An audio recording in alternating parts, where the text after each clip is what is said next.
Oh, I forgot to say I'm Donna Maxey, huh? Okay, I guess you saw that. Okay. I'm Donna Maxey, different color scarf. And I'm the founder-director of Race Talks, and we're really excited that you're here tonight. This is our last program for year 4. Next month, we're starting year 5 here at McMenamins. So, yeah. I'm really excited, and this year I am vowing that I'm writing grants so that I get a paycheck. Because I've been doing this for free. And this has been hard work for me. Not hard, heart work. Because I think this is important. As we said, in year 2040, there'll be more people of color than white people. We got to be talking to each other. And I think with all the stuff that's going on lately, you'll agree that we definitely need to be talking. We're going to be having a series of community forums with the Albina Ministerial Alliance and the Portland Police. And Portland Police are paying for dinner and for childcare. So we're going to have a series of those all over the city for this next year. Every month we're doing one. I am so excited. Let's hear it for the Portland Police. Pardon me? Can we come to all of them? I don't know if I like you that well. It doesn't matter. It doesn't matter. We'll have them all. If you can come wherever you want to come, you only get one meal though. I'm sorry, you can come and eat at the first one, and after that we stamp your hand and it lasts 11 months. So, but the dinner starts at 5:30, and then we start the program from 6 to 9. And we have like 7 different main topics we'll be discussing in every community. We want to go to every major community. I wanted to do it in every community, but we're doing it with Portland Public Schools, so we'll be meeting at the high schools. And out in the numbers will be, I have to get in touch with the other places too. I see a question there? Do you have a schedule yet? I got number 1 and I got number 2. So that's it. We got 1 at Jefferson and number 2 at Roosevelt. We just kind of got this set up. And believe it or not, the reason we didn't have one in January, we should have had one last week, the reason we didn't is we were supposed to have it originally the first Tuesday, but that was the Jeff Grant game. We were supposed to have it yesterday, but I was informed that that's the U of O game. How many of you saw the game? How many of you were sorely disappointed? Just because y'all are into civic stuff doesn't mean you can't watch a football game. Come on now, you need to know how to do that and, you know, be versatile. So last night, I really thought about Race Talks last night when I watched that game. You know that analogy I gave about the fish, about the foot race? That was a clear example of it last night. Mariota is the Heisman winner. Oregon has that reputation of coming back and doing great, you know, second half. For those of you who don't know, University of Oregon always wins their ball games the second half. But they didn't come back this time. And that's because this kid, what was his name, Cordell? What was his name, Cordell something? Elliott? Or something. Anyway, this was only his 3rd appearance. He's the 3rd string quarterback and the other guys were injured. This kid was, as Les Brown, who's an inspirational speaker, says, he was hungry. He wasn't hungry, he was hungry. This is his only shot. This kid was determined. He was living off of sheer adrenaline. And that's why his team won. Because he wanted it so badly. And I'm not saying Mariota wanted it, he did, but it's a different kind of thing when you're accustomed to having that break. This kid knows that this is his only chance to be seen by the pros. And so he really went out and shone. So that's kind of that grit, that determination, that perseverance that makes a person a winner. All right, we have one quick announcement. Tim Wise is coming January 29th. How many of you are familiar with Tim Wise? Okay, Tim Wise, you know, you hear about the angry black person. Tim Wise is an angry white person.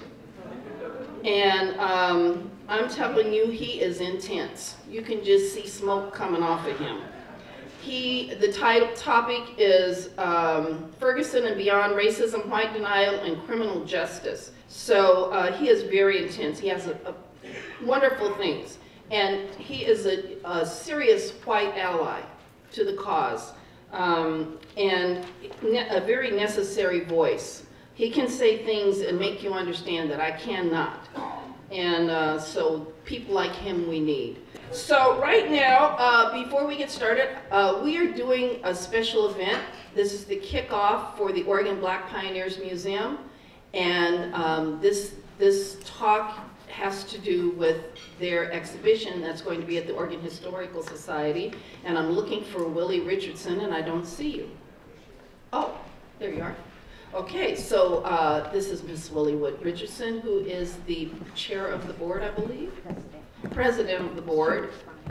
Chair works too. Okay, and she's going to share with you what they're doing.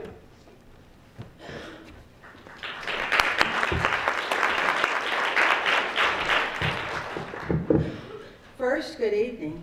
Good evening.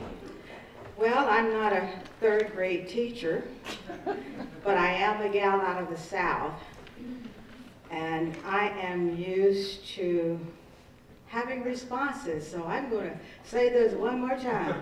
There's a whole lot of folk out there I still can see. Good evening. Good evening. Oh, thank you. Isn't it a wonderful day? It's been a wonderful day, and for me, it's a little cold up here. It's warmer in Salem. Oh, it's definitely a little warmer in Salem. Thank you so, so very much for coming out to this dialogue.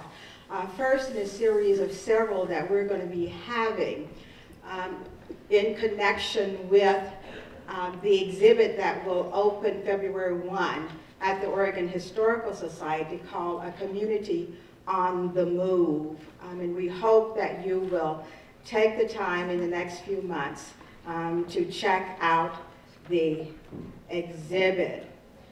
I want to, before going further on, to really thank some organizations through their grants and sponsorships that has really made the exhibit a possibility to share the story of Portland from about the 1940s through the 1950s. And within that time frame, the traumatic event of the Vanport Flood. And have never lived through a flood, but I can certainly imagine the fright that such a thing would cause and the displacement that results in the aftermath. The grantors and sponsors of the exhibit itself, we have the Collins Foundation, we have the Kingsman Foundation, Meyer Memorial Trust, M.J. Murdoch Charitable Trust, Oregon Heritage Commission, the Oregon Humanities, the Reeser Family Foundation, Harold and Arlene Snitzer Care Foundation, Rose Tucker Charitable Trust, and U.S. Bank are the grantors. Other sponsors include Pioneer Trust Bank, the Scanner Foundation, the Honorable Theodora Kulongoski and Mary Oberst in memory of Mrs. Oberst's parents, Mr. Robert Stowe, Thomas and Willie Richardson. We thank them tremendously because without their financial support, I'm not going to say that the exhibit would not be in existence because we're a determined group of people. It just made it easier to get it done quicker. We thank them.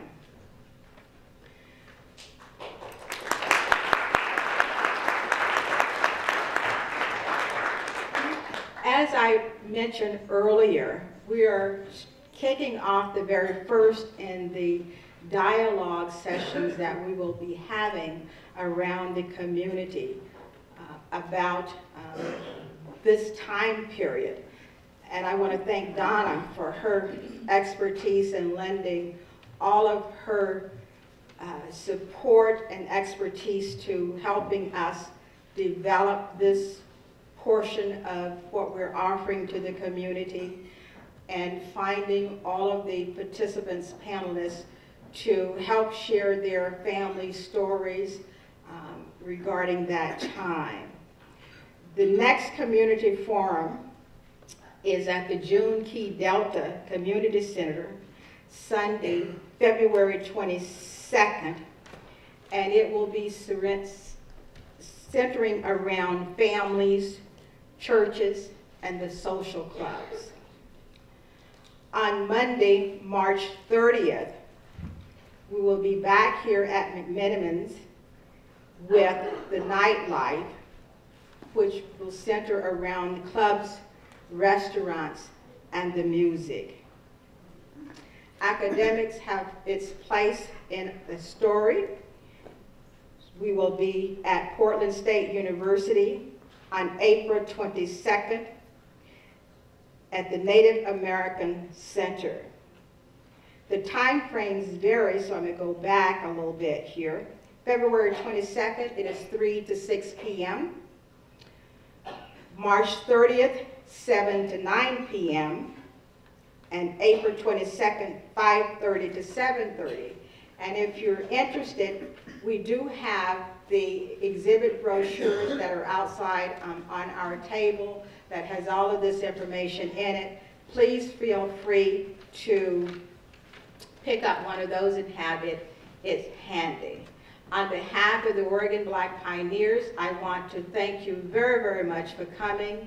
I hope this evening is an enjoyable one for you, but also very informative, and we all take away something that we did not know before.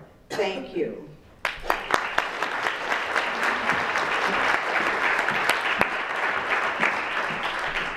All right, so our panelists this evening are Miss Regina Flowers. Raise your hand. And Ms. Flowers is a retired Multnomah County librarian, and she is, I'm a little proud about this, so I'm gonna say this.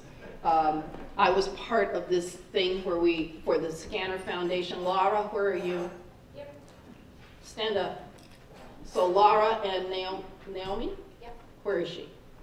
She's not here. So Laura was in charge of this, and we did a film, and there was a whole series. How many of you came over to Vancouver Avenue Baptist Church to see the films and stuff? So there were a few people who did. All right, thank you very much, ma'am. And so Laura was in charge of that project, and we developed films, and so I have ultimate, when they say best director, producer, I got new gratitude, okay? So we did the film for Regina, and editing, I really have gratitude for the editor.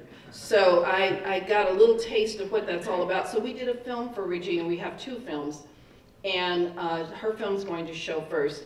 The other speaker is Mr. Ben Johnson, who is a former oil industry HR manager, and Mrs. Bertha Watson, who is a former school outreach coordinator. And what makes Mrs. Watson so unique is that she started Ben and Regina were both children in Vanport, but Mrs. Watson started as a child and then matured and became a married person. So her perspective was a little bit different than Ben and Regina's. So we're going to start with Regina's film, and then she doesn't get to speak. And so we'll start with her film, and then we'll go to Ben, and then to Mrs. Watson. And then after we do those, we'll have small group discussion. And it's going to be hard to have discussion, so it's really hard to hear in here. So probably we usually have people mix up ethnically, but here I'll just be happy if you can hear the person next to you. So just talk, there's some questions on the back of the evaluation on this thing that kind of tell you how to do this. Like I said, get your phone out, it'll tell you how to do it. And then if you want, at the very end, at about 20 till, we'll stop for a quick Q&A if you're interested. If you're not interested, you can just keep on talking to your partner. Okay, thank you very much.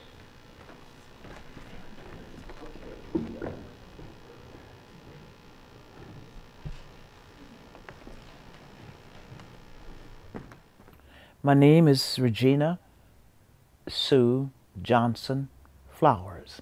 I was born in Oklahoma in the Muskogee Baptist Hospital. We came here in October '44.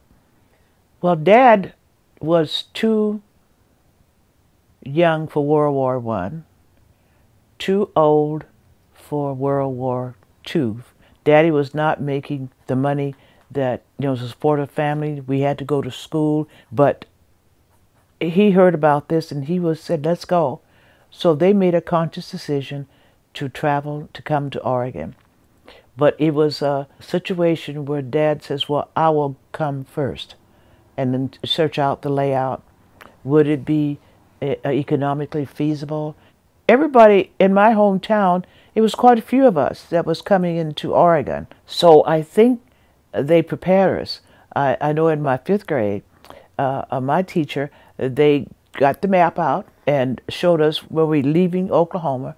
We had kind of nice geography lesson, and we didn't know which way we were going to travel, but they put on the map, that's where we were going. And as a little kid, 10 years old, my God, that's a long ways from my grandmother. Mother stayed behind getting us all ready. So finally, after a few months later, he had secured an apartment, told Mom we were ready to go. Not to bring anything, just the clothes, because in Vanport they furnished a lot of things. My mother said that we were going on an adventure. And that's what we believe. We just believe we just only be here for a few years, then we're going to go back home. We took the train, and when we left Oklahoma, Muskogee, small town, we left in a segregated railroad car. And then we come all up and go into Kansas City, Missouri, which is like a stopping off place. It was the divide, which way you're going to go. You're going to go up to Chicago or go to New York, or you're going to come to Pacific Northwest, whether it's California, Oregon, or Washington. And that's where we got on the train, and train was integrated. A lot of sailors, a lot of soldiers, a lot of white people with kids. I don't think there was any conflict. I think we were all trying to get to a place. I think I was at my happiness when I knew that I was with my mom and we're going to see our dad and then my 3 brothers. Everywhere you went, there was these 2-story units, except a few I saw on Denver that was 1-story. I'm looking. My mother called me the little gazing girl. I never talked.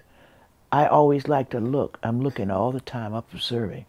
I go into a room, my eyes would take in everything in that room. And so finally we come up Cottonwood Street to a big clearing.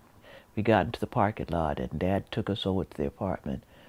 And it wasn't what the kind that we lived in a house, a shotgun house. It's a house where you come through the front door and go out the back door. There were no hallways. But Vanport was something to be reckoned with. The living condition wasn't great. My dad's apartment was rented to him with 6 people.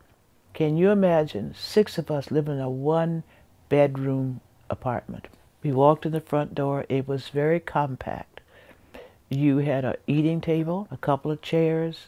I think you had a couple of beds, and a couch was what you call a davano. It would break down into a bed. That's where Mom and Dad slept. And then 2 brothers and I slept in the twin beds in the bedroom.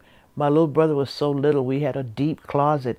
Mother made him a cute little bed there in that closet where we hung our clothes. We did not have what you call a kitchen. We had 2 burner stoves, and one of those burners you can put a portable apparatus like an oven. You can heat it, you could bake in there. Mother made some pretty good meals. A bathroom, no bathtub, but a shower. Every 4 units you had utility room. And in that utility room, I would say it was large, where you had a washer. You had a place where you could take a bath. We had no central heating, so there was like a boiler room. I don't remember it being cold. There were about 16 apartments to a unit. So you had the apartments upstairs and apartment downstairs. So we lived on top of each other. Very thin walls. You can hear you breathing almost, I think one of the reasons people couldn't make a head count is how many people actually lived in Vanport is because you had people living double lives, you know what I mean? When one person was asleep, the other one was working. They come home, they go to sleep, the other one, you know, these kinds of things that went on. It was not meant to be something permanent. The one thing that I really liked, we had a recreation director on the end, on the unit there, and we had activities that we could play. We can go to the little center, and then Mother tried to find a music teacher, which she did, Richard Moffat, and then Miss Jordan worked over at the school. She wasn't teaching then, but when she got her classroom, I used to practice my music in her room. The recreation center where we were provided recreation for a lot of kids. We had ball games, we had day camps. They built a tennis court which took care of skating. You didn't have shoe skates then. You had to skate with the key.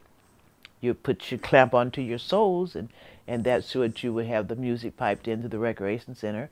My dad found out about berry picking on Saturdays when he wasn't working.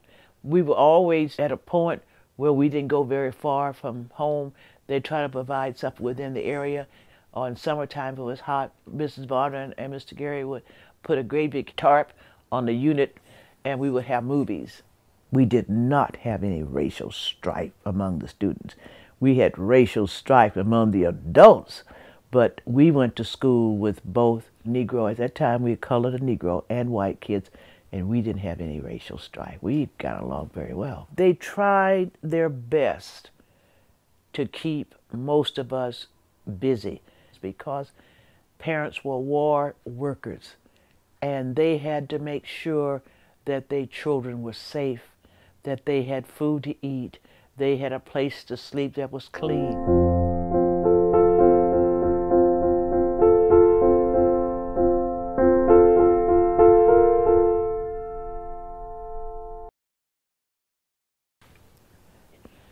Now, before the flood, I was in 8th grade.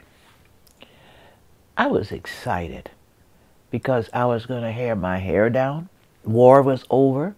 I was going to wear my first pair of nylons.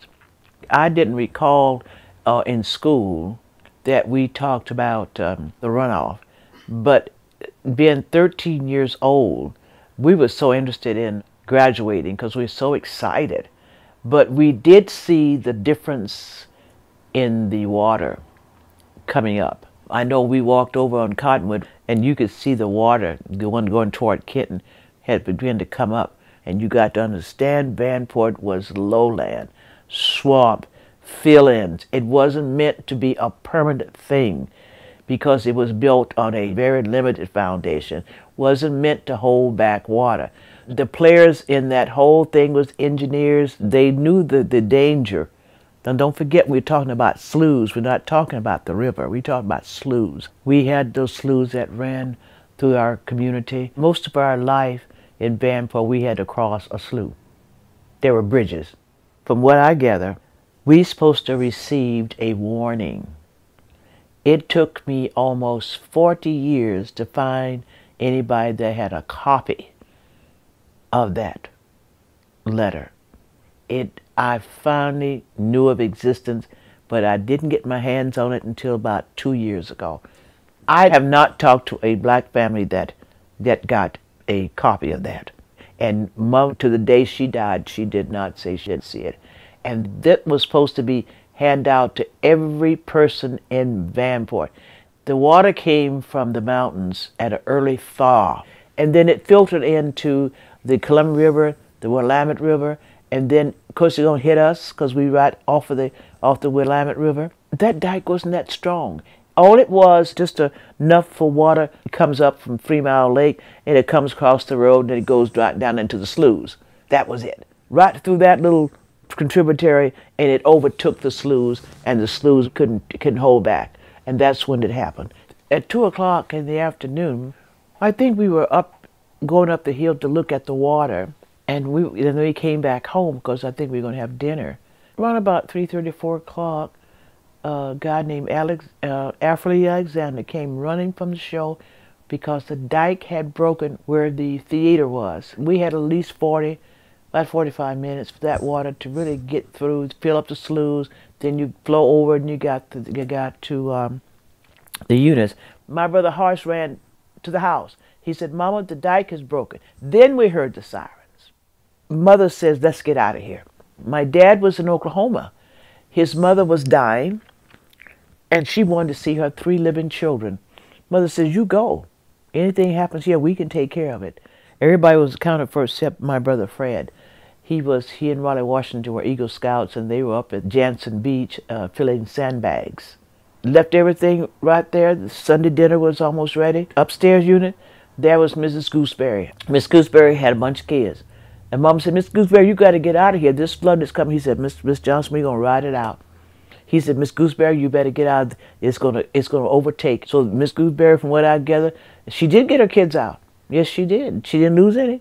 I don't know any of my friends lost anybody. We finally got up Cottonwood Street, made a right turn up that hill. We was up to Denver. And the water did come up to the hill, but it didn't go over. We stood there, you know, and Mother saw it, and Mother told me, she said, "Don't look back." I'm 13 years old. I want to see what I'm running from. You know what I mean? I'm curious. I saw huge logs, units riding. I saw people on these units. Now, you asked me how many people died. I couldn't tell you that. I don't know what, I just saw figures. I had very good eyesight. I didn't scream or holler. Now, meantime, they tell us Red Cross had set up emergencies in Kenton School. Now, Kenton's where you had that sign about we cater to white trade only. And Kenton School, Ockley Green, we were homeless. We were refugees by no fault of ours. And we were not treated very kindly as refugees, because we also stayed in the basement of Bethel AME Church on the corner of Larrabee and Macmillan. Reverend Austin was the pastor there. And some of them sisters down there looked at us kind of crazy, you know. Now, here we are. Didn't have clothing. Now, we didn't say we didn't have any money. We just said we need to regroup. We didn't know where we could find housing, but a lot of us kids were spread out throughout the city of Portland. This is where I met a lot of kids that lived over in the northeast area here, because not only we stood in the soup line, they did too. So I made a lot of good friends. We ate together, played together, and some of the refugees' families did not have good luck. They were treated very poorly.